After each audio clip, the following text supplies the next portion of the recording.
Good morning and greetings to our unseen friends. Now, before we speak of prayer, before we speak of God, before we speak of anything at all, let us recognize something very important. The deepest prayer that will ever be prayed in your life is not spoken. It is not thought. It is not even formed. It is received. Most of you have come here because you are seeking something. You may not even know what it is you are seeking. You may call it peace. You may call it healing. You may call it guidance. You may call it relief. But underneath all of those words, there is only one longing: to rest in God without fear. And so I ask you now, not as a technique, not as an instruction, but as a gentle invitation. Let us be still for a moment, not to accomplish something, not to get somewhere, but simply to acknowledge that God already is. Be still and know that I am God. That is not a command to the body. It is not a command to the mind. It is a revelation of a law. When stillness is present, God is known, not believed in, not reasoned about, known. You see, we have made prayer into an activity. We have made it into effort. We have made it into words and requests and affirmations and pleading. But the scripture does not say, speak and know that I am God. It does not say, ask and know that I am God. It says, be still. Now, I want you to notice something very subtle. The verse does not say, be still so that God may come. It says, be still and know God is already present. It is our motion, our mental motion, our emotional motion, our fearful motion that keeps us from knowing it. So if nothing seems to be happening right now, that is not a failure. That is the doorway. If your mind feels empty, that is not absence. That is preparation. If you feel nothing at all, that is not lack. That is the beginning of grace. Stand still and see the salvation of the Lord. Not do, not fix, not plan. Stand still. Now, many of you have been taught that silence is dangerous, that if you are not thinking, something will go wrong, that if you are not asking God for help, God will not help, that if you are not reminding God of your needs, they will be forgotten. But listen to the Master's words. Your Father knoweth what things ye have need of before ye ask him. If God knows before you ask, then asking cannot be the essence of prayer. Asking may be a stage along the way, but it is not the goal.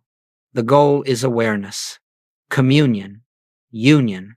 The psalmist says, in quietness and confidence shall be your strength, not in striving, not in repeating, not in effort, quietness. And so we begin here, not with teaching, but with recognition, not with instruction, but with surrender. We begin by laying down every concept of prayer we have ever been taught, and we say quietly within ourselves, speak, Lord, for thy servant heareth.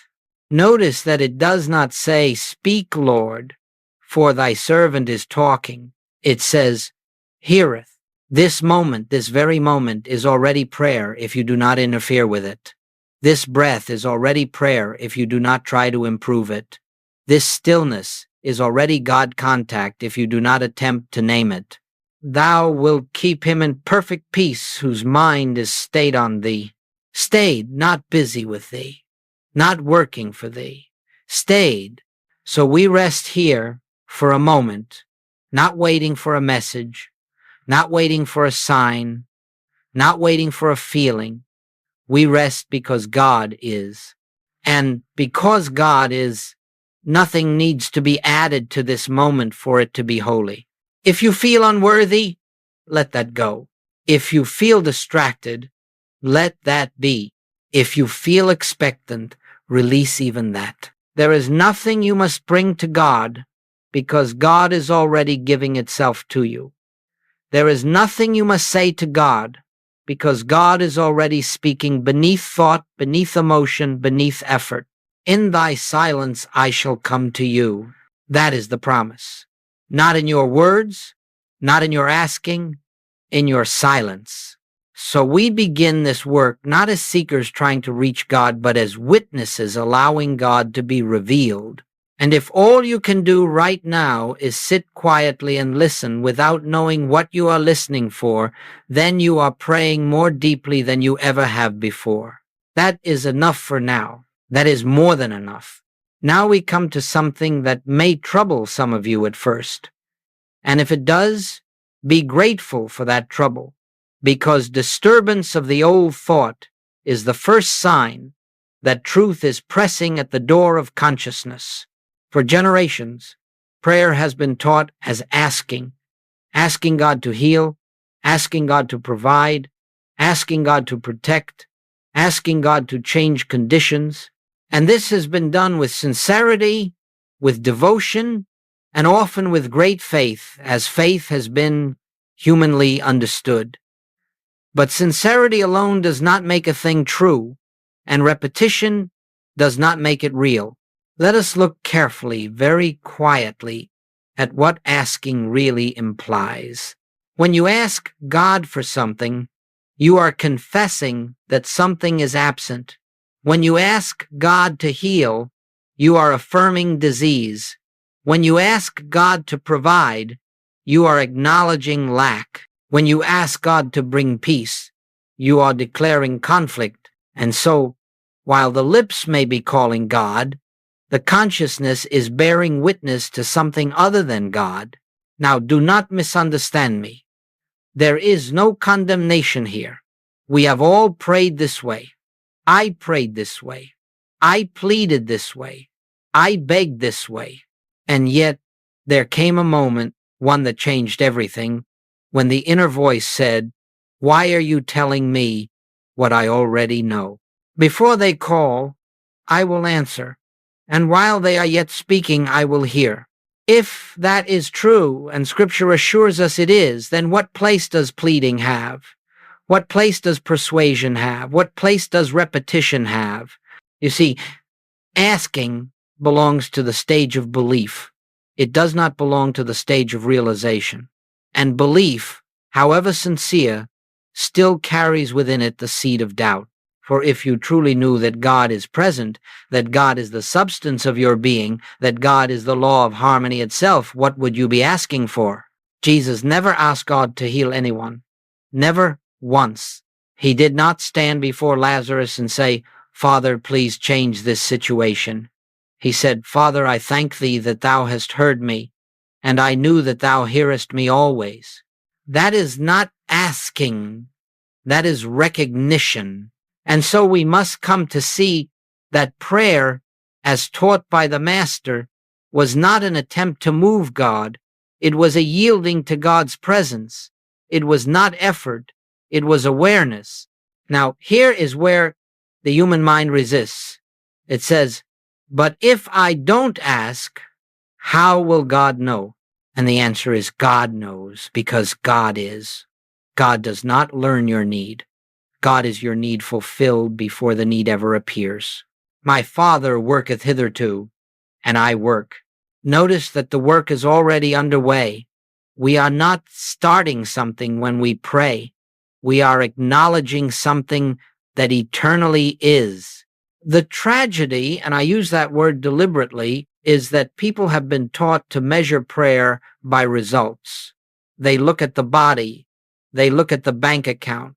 They look at the relationship, and then they say, "My prayer worked," or "My prayer failed." But prayer does not work on effects. Prayer reveals cause, and cause is God. As long as you are asking God to change effects, you are working backwards. You are treating the shadow instead of the substance. You are trying to rearrange appearances instead of resting in the law that produces harmony.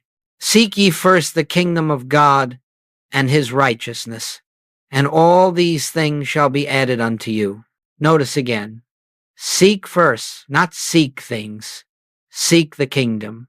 And the kingdom is not a place. It is a state of consciousness in which God is known as present. Now let us be very clear. This does not mean we ignore human need. It means we do not worship it. It means we do not give it power.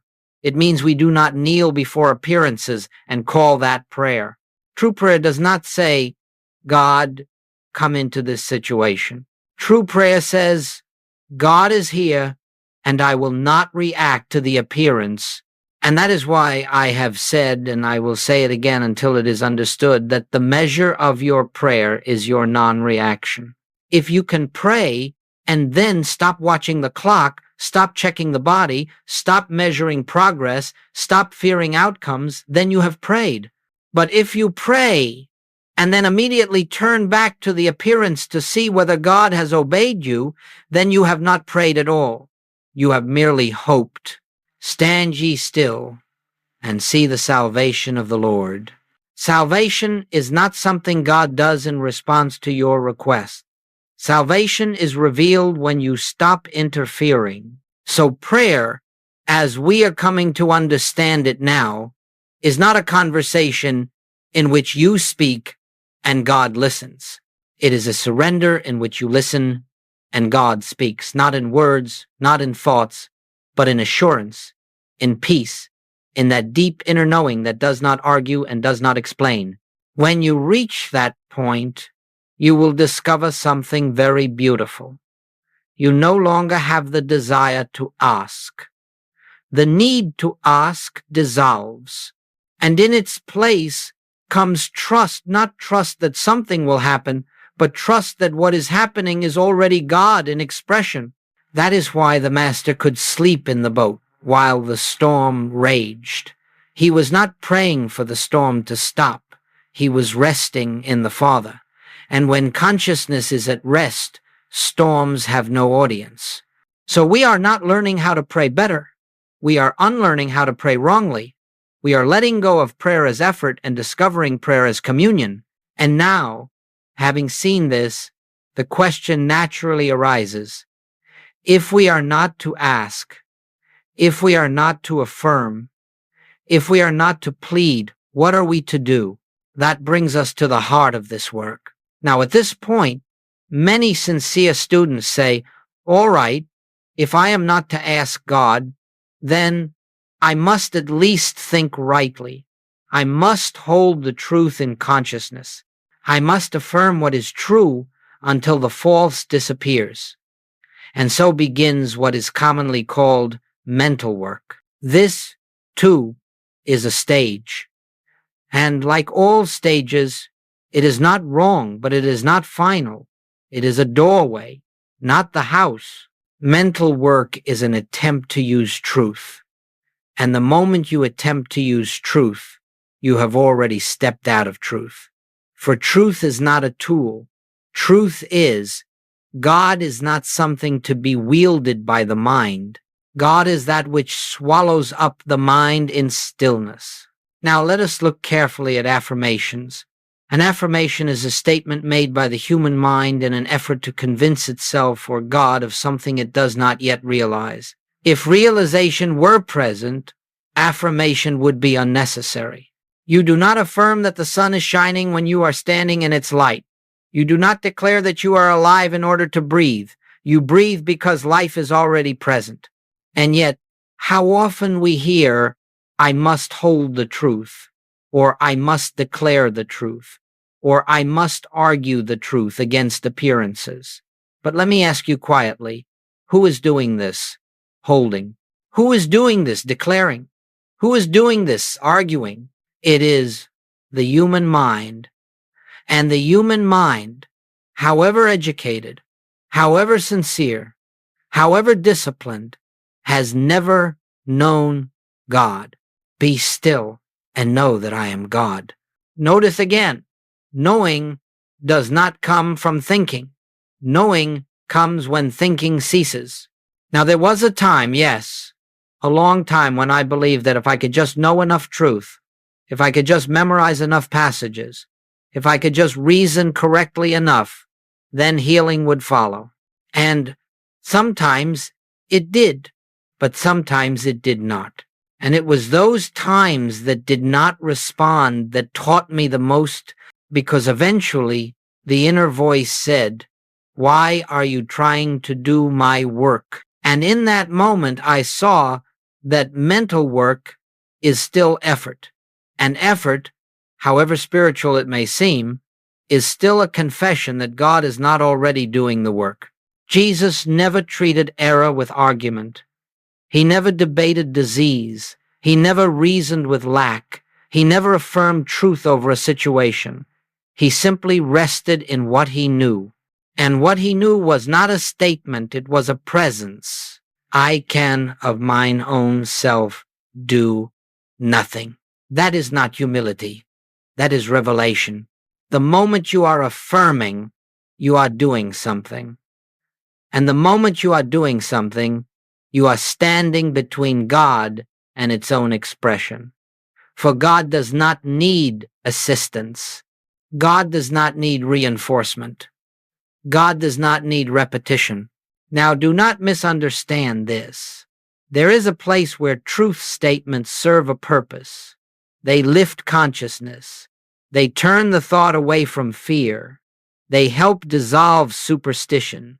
They help break the belief that evil is power. And for this reason, they have their value. But if you stay there, if you make a home in mental work, you will eventually find yourself exhausted.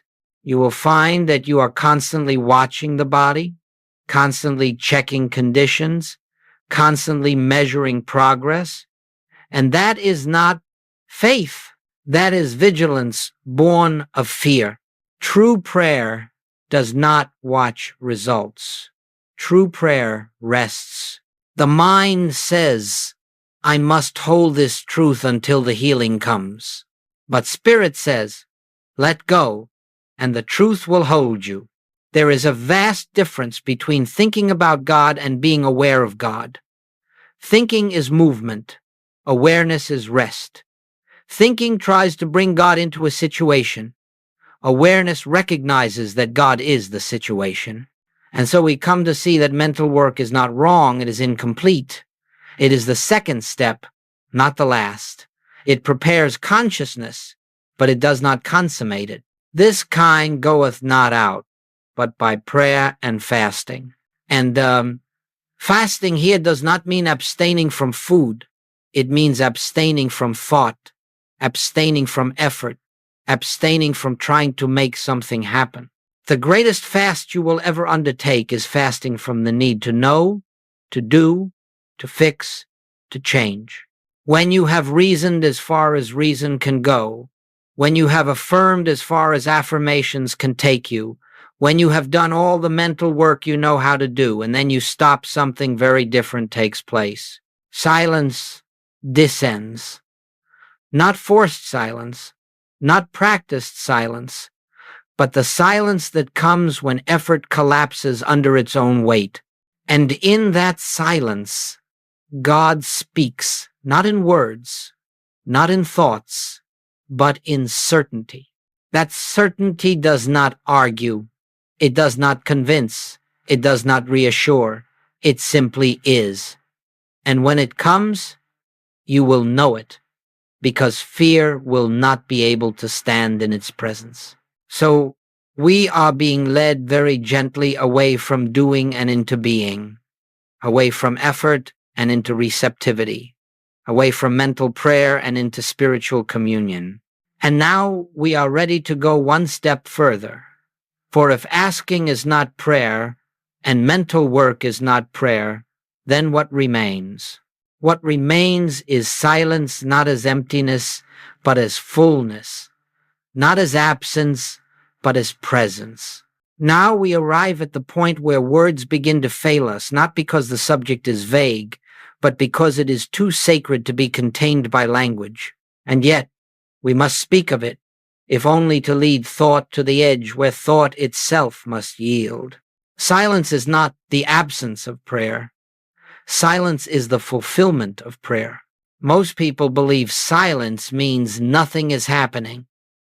But that belief comes from judging spiritual activity by human sensation. In the realm of spirit, the deepest activity is invisible, inaudible, and unannounced. God does not arrive with sound. God does not move with motion. God reveals itself in stillness. The Lord is in his holy temple. Let all the earth keep silence before him. Notice that Scripture does not say, let all the earth speak rightly, or let all the earth think spiritually. It says, keep silence. Why? Because silence is the one condition in which God can be known without distortion. Now, I want you to understand something very clearly. Silence is not something you do. Silence is something that happens when you stop doing. It is not a technique you practice.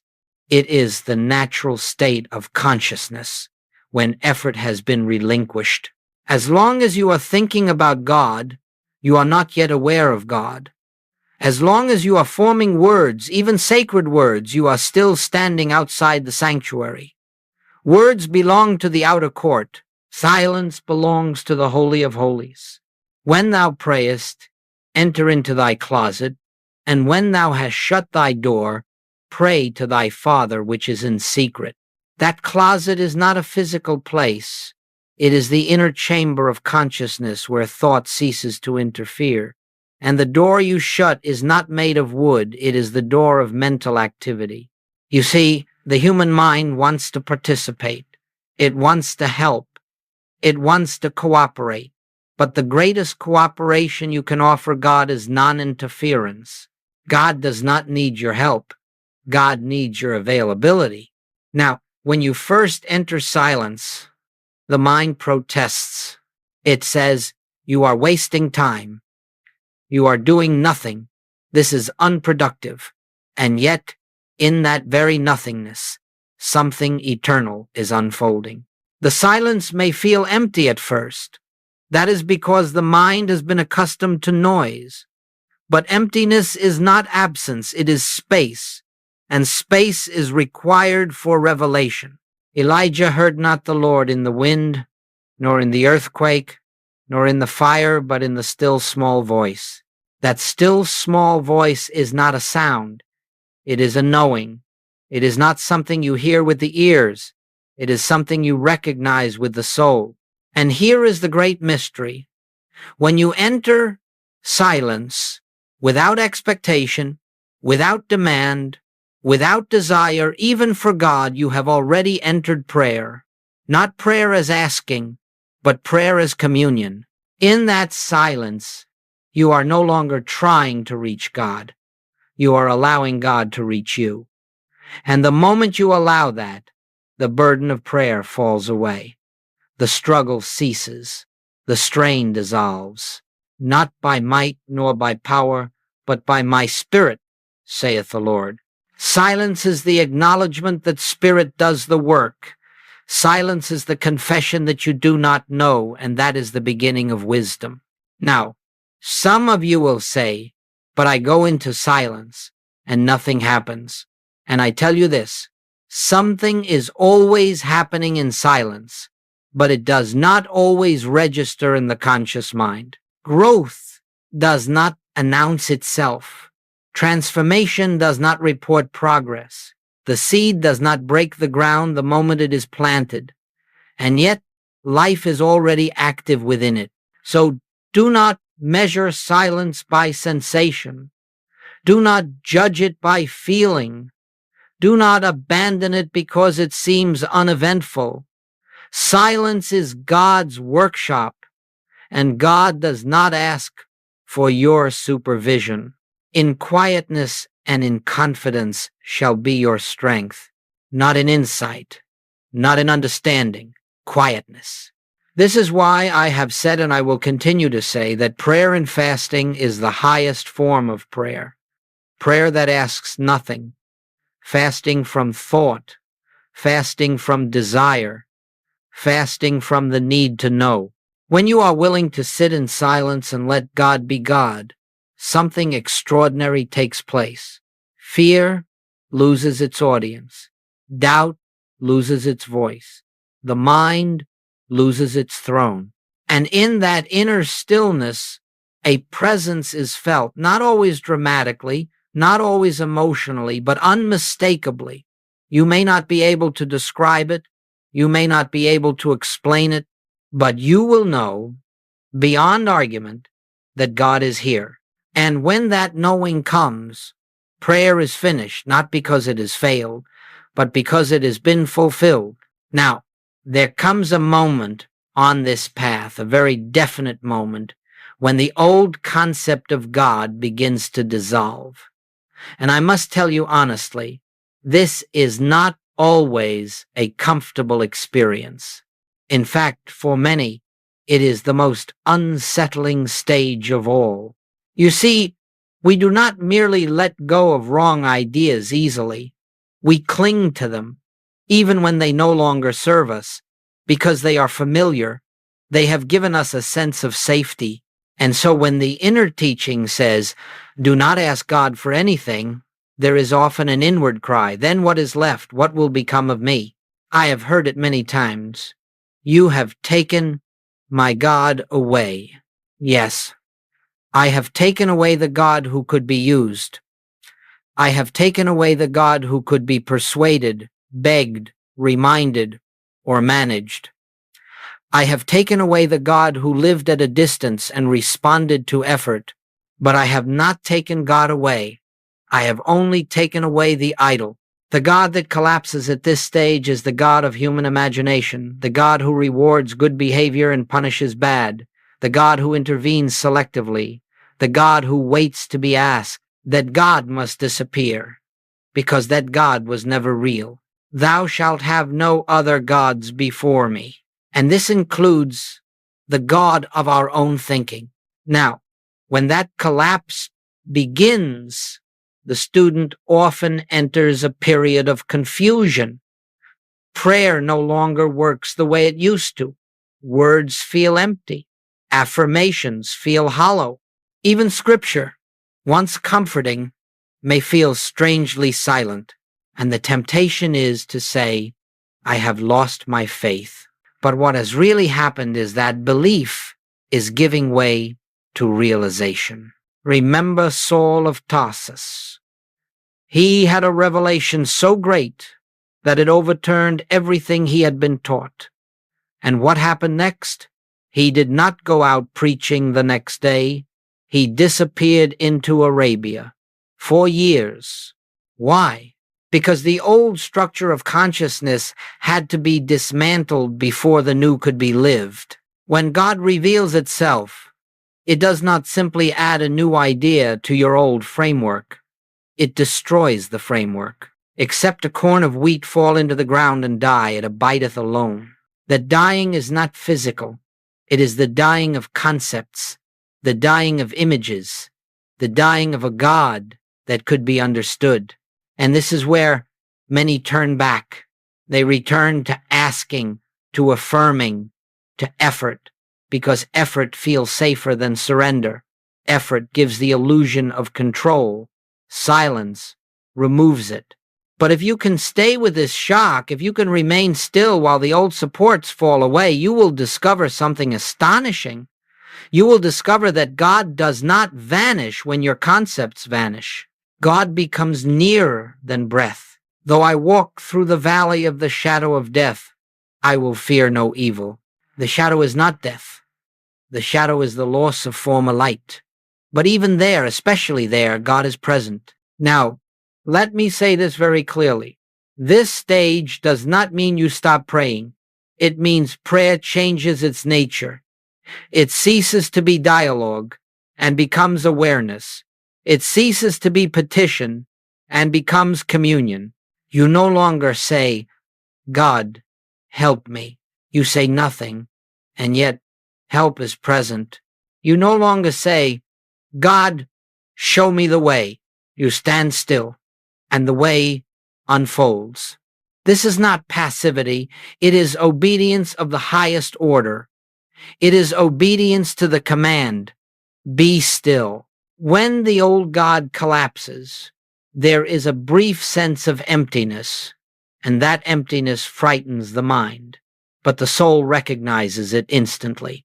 The soul knows this is space for God, and in that space, prayer becomes effortless.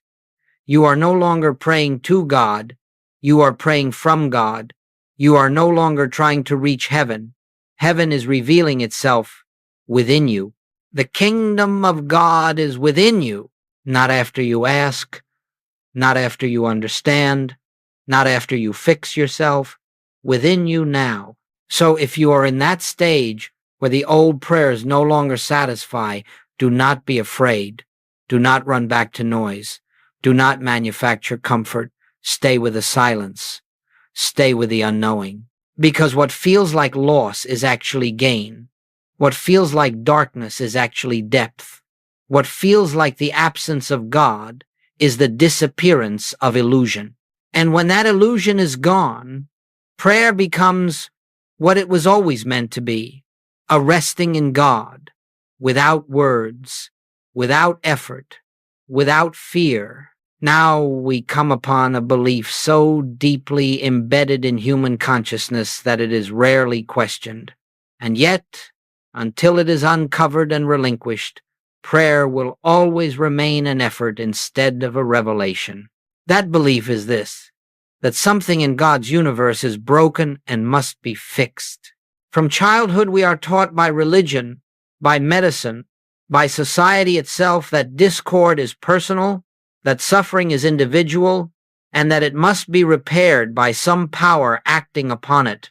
And so prayer becomes the act of asking God to enter a situation and correct it as if God had somehow been absent when the difficulty arose. But let us look at this very quietly and very honestly. Can that which is infinite be absent from any point?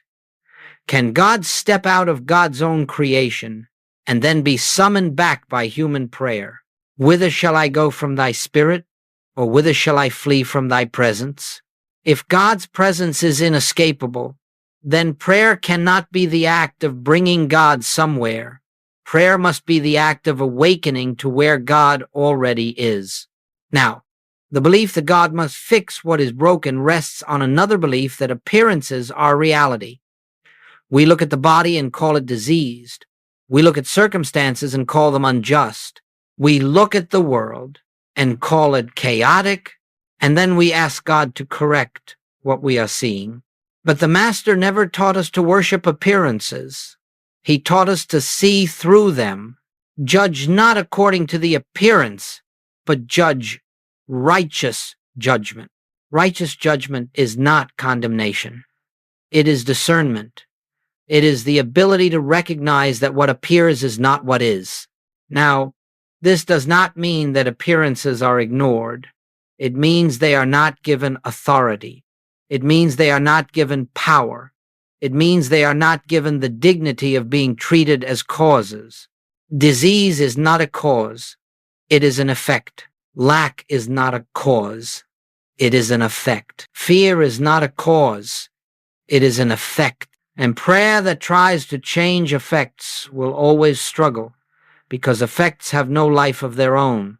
They are shadows cast by belief. Most of the discords that come to us, yes, most of them are not personal at all. They are the result of universal beliefs accepted unconsciously. Beliefs about bodies, about age, about danger, about scarcity, about punishment, about heredity. These beliefs move through human consciousness like currents, and individuals are caught in them without knowing why. Now, here is the important point. A universal belief is not a law. It is not a power. It has no intelligence. It has no divine authorization. There was once a universal belief that the earth was flat. That belief did not make the earth flat. It only limited the experience of those who accepted it.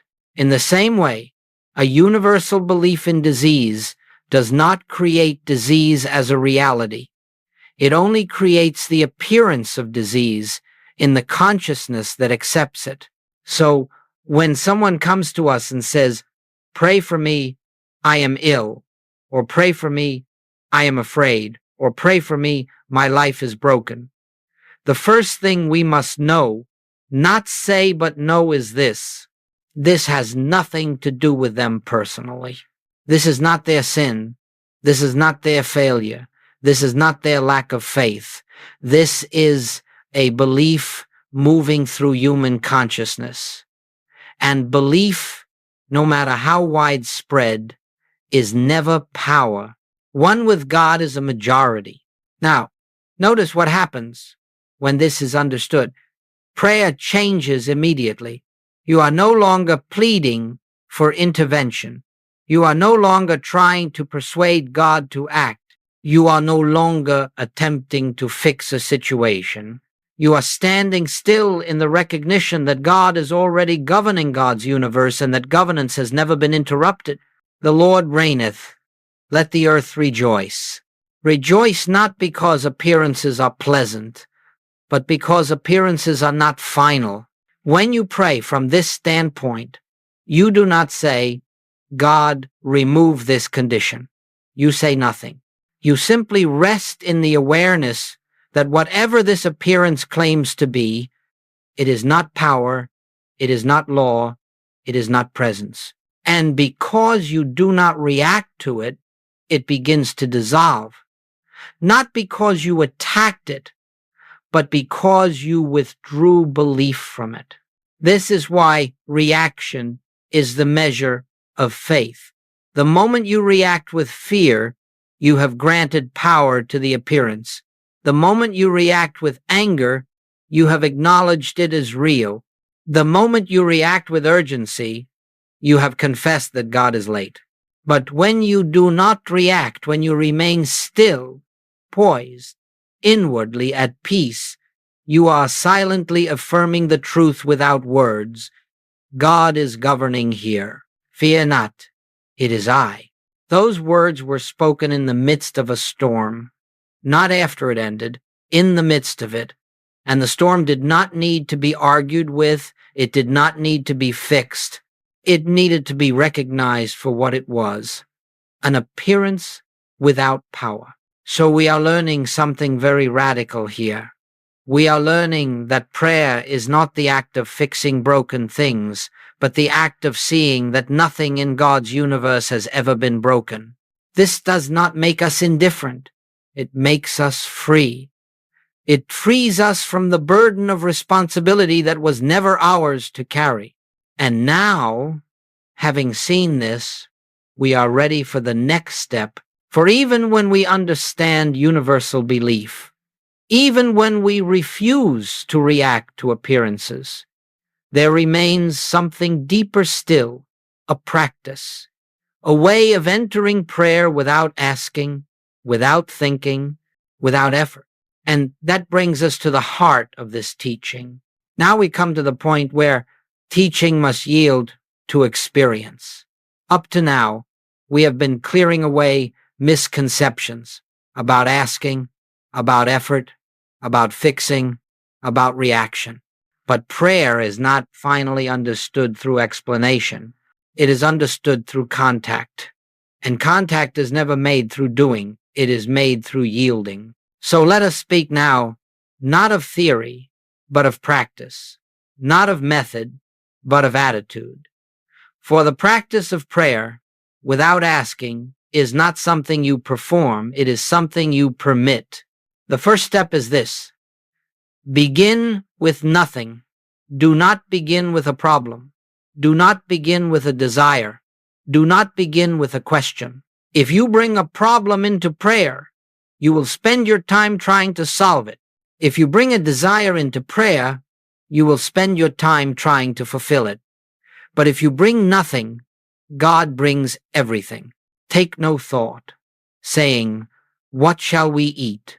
or "What shall we drink?" or "Wherewithal shall we be clothed?" That is not advice for laziness. It is instruction for prayer. It is telling us that the moment thought begins to plan, prayer has ended. So you sit down not to meditate on God, not to think about truth, not to repeat words, but simply to be available. You sit as one who has nothing to say and nothing to prove. You sit as one who acknowledges inwardly, I do not know. That confession, I do not know, is the most powerful prayer you will ever utter, because it silences the mind. And when the mind is silent, the soul becomes audible. Now, when you sit in this way, the mind will attempt to intrude. Thoughts will arise. Memories will appear. Questions will present themselves. Do not fight them. Do not suppress them. Do not follow them. Let them pass as clouds pass across the sky. They are not obstacles. They are simply leftover motion. Let the wicked forsake his way, and the unrighteous man his thoughts. Notice again, not his sins, his thoughts. As you remain still, something very subtle begins to happen. The urgency to ask fades. The impulse to fix dissolves. The need to understand relaxes. And in that quieting, there comes a sense, not dramatic, not sensational, of being held. You may feel it as peace. You may feel it as warmth. You may feel it as nothing at all. Do not measure it. Do not label it. Do not seek to repeat it. The moment you try to capture it, you lose it. God cannot be possessed. God can only be received. In thy patience, possess ye your souls. Patience here does not mean waiting for something to happen. It means abiding without movement, remaining without expectation, trusting without evidence. Now let me say this very clearly, because it must be understood. This practice is not about getting answers. It is about surrendering the need for answers. And when the need for answers dissolves, the right answer reveals itself, often without words. Sometimes guidance comes later in the form of an inner conviction. Sometimes it comes as clarity the next day. Sometimes it comes as a change in circumstance without your knowing how it happened. And sometimes it comes simply as peace in the midst of unchanged appearances. But whatever form it takes, it does not come because you asked for it. It comes because you made room for God to be God. The preparation of the heart in man and the answer of the tongue is from the Lord. Your only responsibility is preparation, making space. The answer is never your responsibility. Now, there will be times, yes, there will be times when nothing seems to happen at all. And in those moments, the temptation is to say, this is not working. But prayer is not a transaction. It is a relationship, and relationships are not measured by immediate results. Do not judge your prayer by what you see. Do not judge it by how you feel. Do not judge it by how quickly conditions change. The seed works in darkness. The child grows in silence. And the deepest transformations in consciousness take place below the surface of awareness. Let God have his perfect work. That is the highest prayer. Not do something for me, but have thy way. And thy way is not forced, it is allowed. So the practice, in its simplicity, is this. Sit quietly, release thought, do not ask, do not deny, do not affirm, do not expect. Let there be a moment, perhaps only a moment, of complete inner stillness. And if that moment comes, even for a second, prayer has been fulfilled. And now, having touched this practice, we are ready to understand something else, something that will deepen it further. For prayer without asking also requires prayer without seeking outcomes, prayer without preference, prayer without attachment to results. And that leads us to the next unfolding. Now, at this point, it may be helpful to see how these principles unfold in actual experience, not as proof, not as demonstration, but as illustration. For truth does not need to be proven, but sometimes the human mind needs to be reassured long enough to step aside. Over the years, many have come to me seeking help. They came with diseases, with broken relationships, with fear, with despair, and almost without exception, they came asking for something to be done. They wanted words. They wanted treatment. They wanted reassurance. They wanted a promise that things would change. And yet, again and again, the deepest healings came when nothing was done, when words ceased, when effort collapsed, when silence took over. I recall one case in particular where the condition had resisted everything. Prayer had been offered, truth had been declared, reason had been exhausted, and still nothing appeared to change. At that point, I knew inwardly that no further mental work would be of any value. The mind had reached its limit. So I said nothing more. I turned inward, not to think, not to affirm, not to deny, but simply to be still. And in that stillness there came no message, no vision, no words, only a deep, unmistakable sense of peace. Not excitement, not emotion. Peace. When I rose from that silence, I knew the work was finished, not because something had happened outwardly, but because something had ceased inwardly. Fear was gone. Effort was gone. Concern was gone. And when concern is gone, the law of harmony is free to operate. That afternoon, word came that the condition had reversed, not gradually, suddenly, and the person involved could not explain it, nor could I. But explanation was unnecessary. God had done what only God can do. This kind goeth not out, but by prayer and fasting. Notice again, not by understanding, not by speaking, not by knowing truths, but by prayer and fasting. And fasting, as we have seen, is fasting from the human will, fasting from mental effort, fasting from the desire to control outcomes. There was another instance where a family was consumed by fear. Fear for a loved one, fear of loss, fear of the unknown, and fear, when multiplied, becomes a presence in itself. Words only fed it, reason only strengthened it. So instead of addressing the condition, we entered silence together. No words, no guidance, no reassurance, just quiet, just waiting. And in that waiting, something shifted, not in the condition at first, but in consciousness. Fear lost its grip. It had nothing to attach to. And when fear dissolved, the appearance it was sustaining had no support. Perfect love casteth out fear. Not spoken love, not declared love, realized love. And love is never noisy. Now, I want you to see something very important here.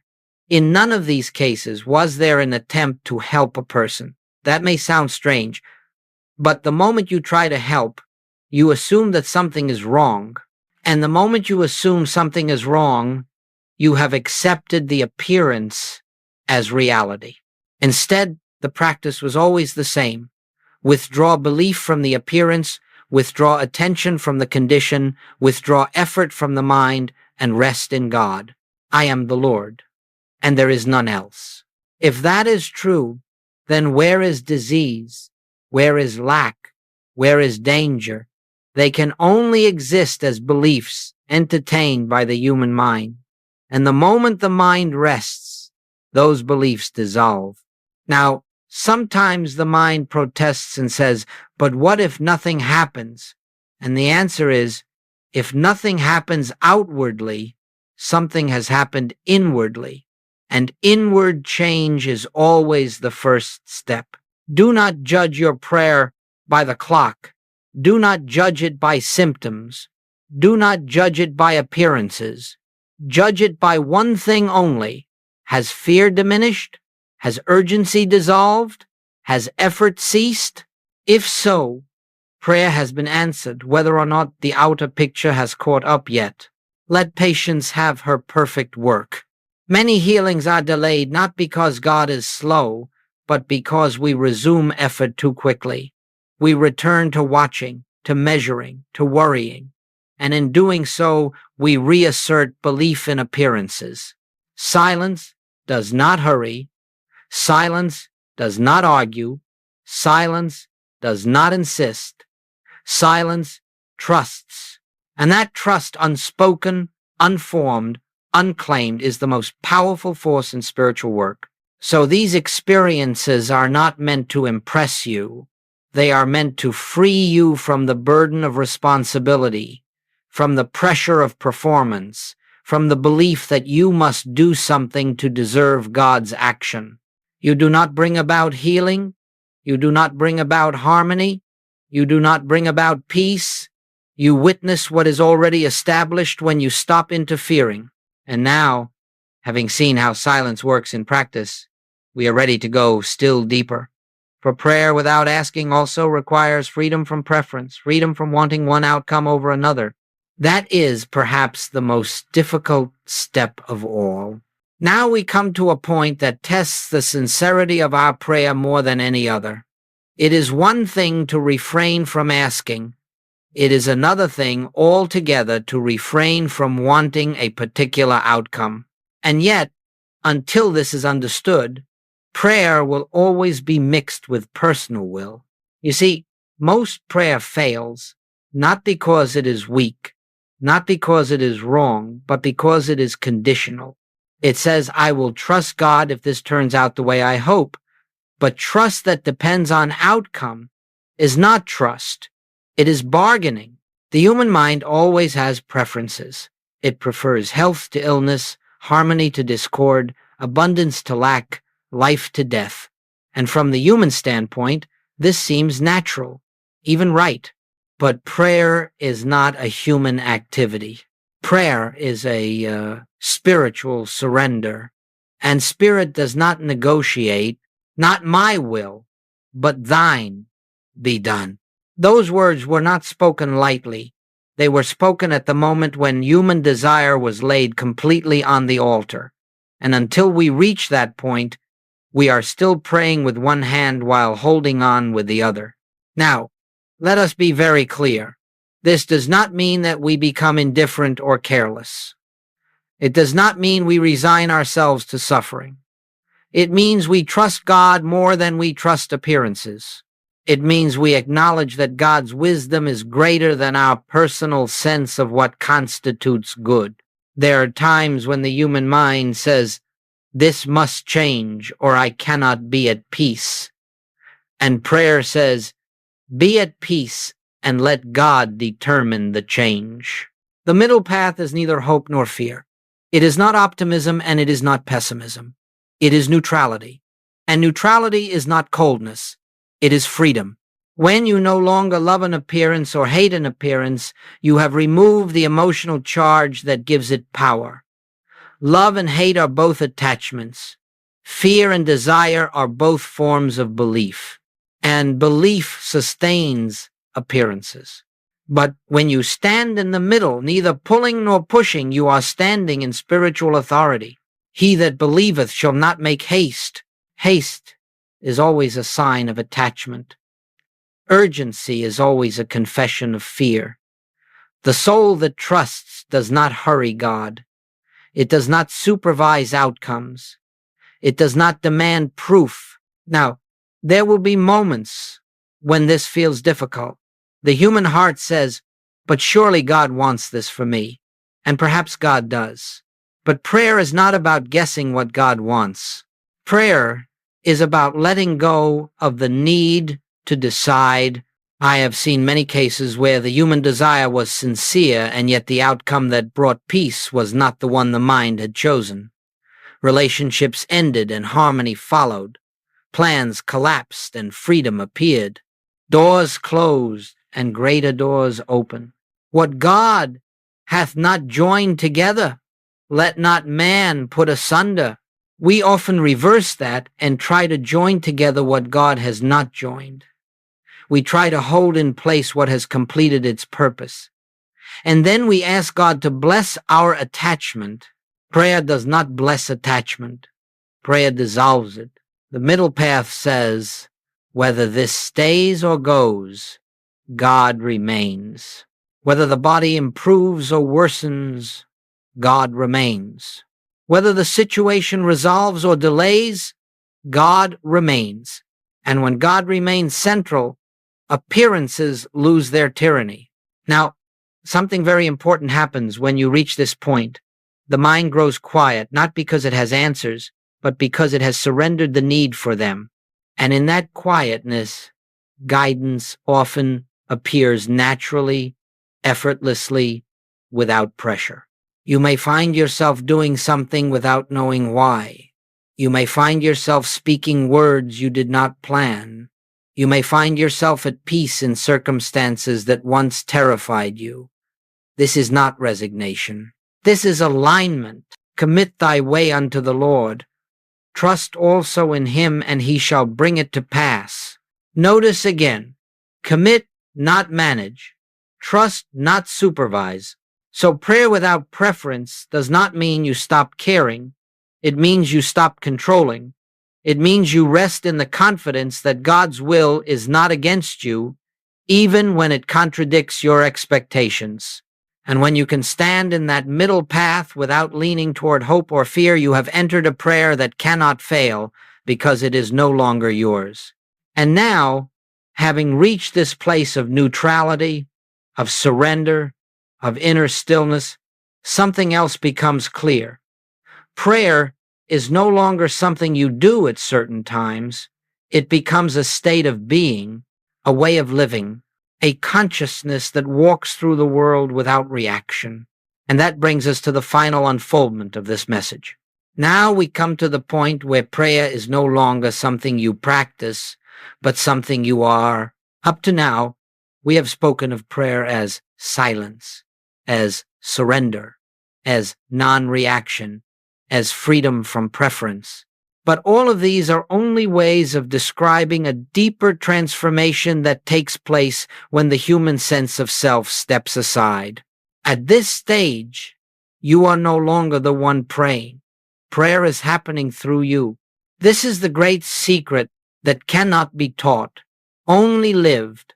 For as long as you believe yourself to be the doer, you will feel burdened by responsibility.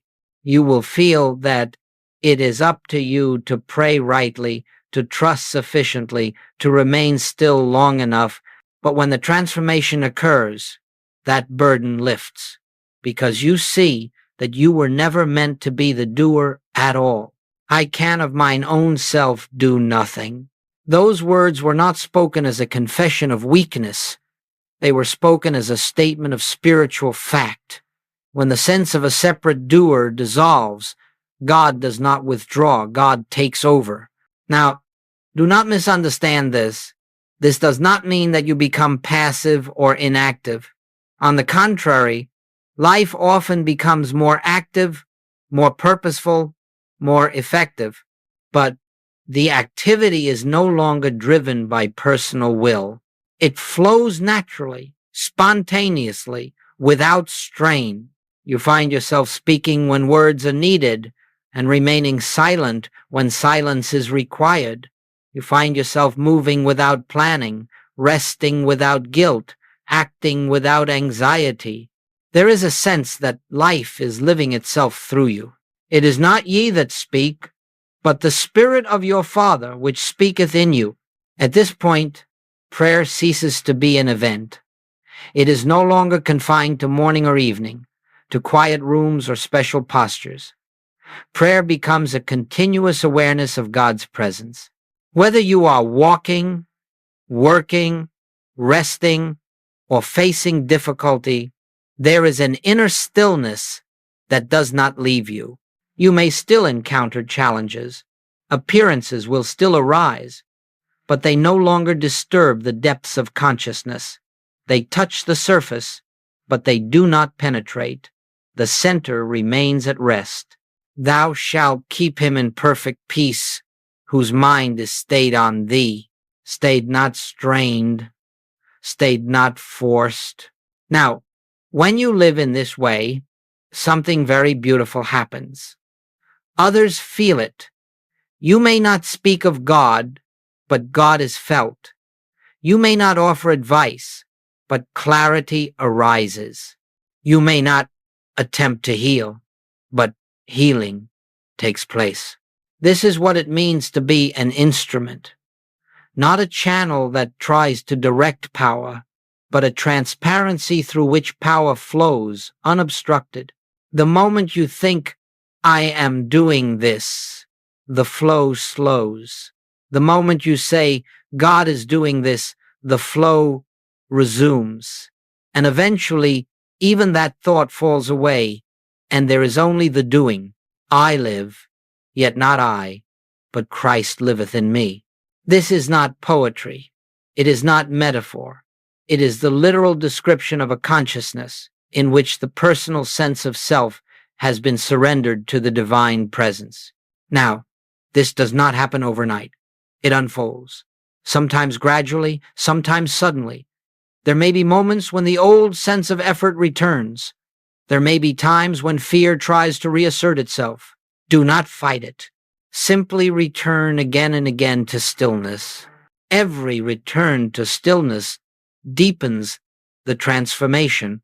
Every refusal to react strengthens trust.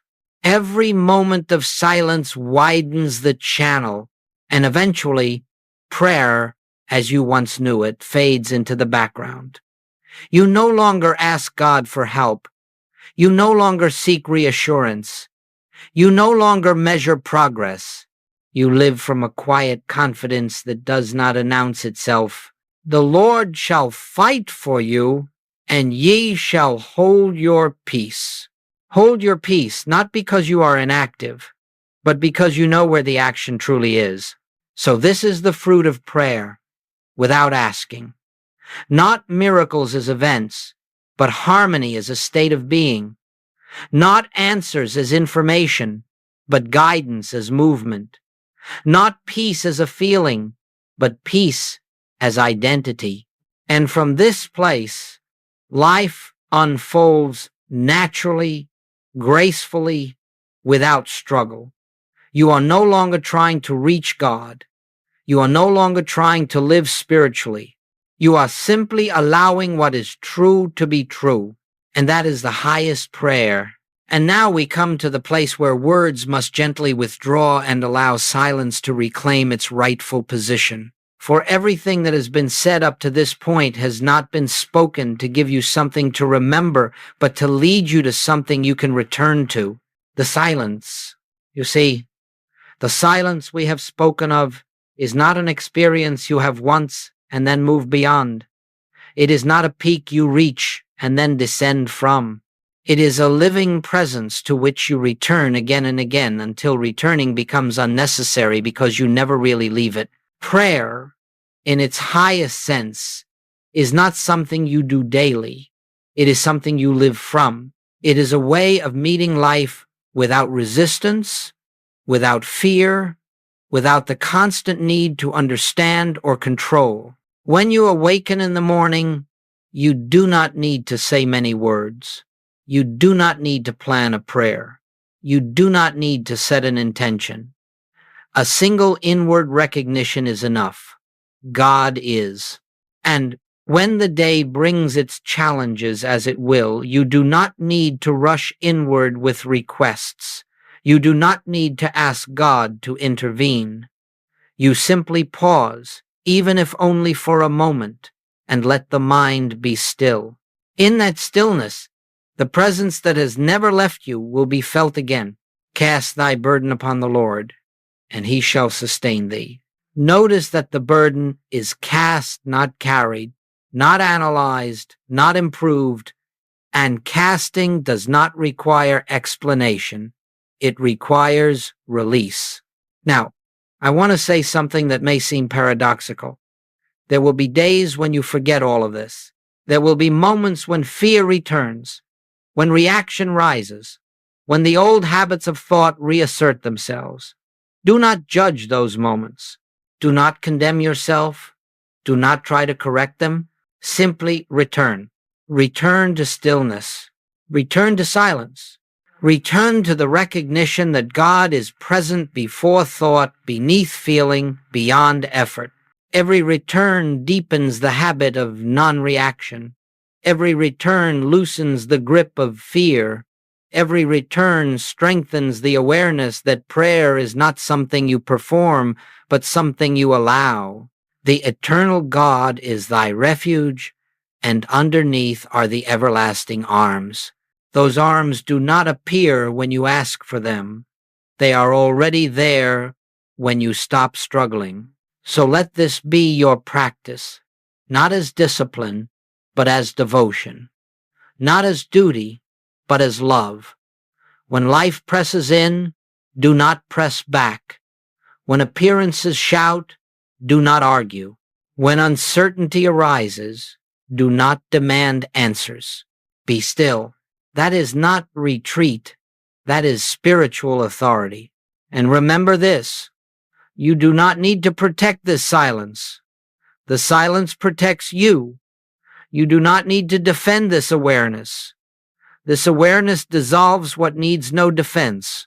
In time, and time here is not measured in days or weeks, you will notice something has changed.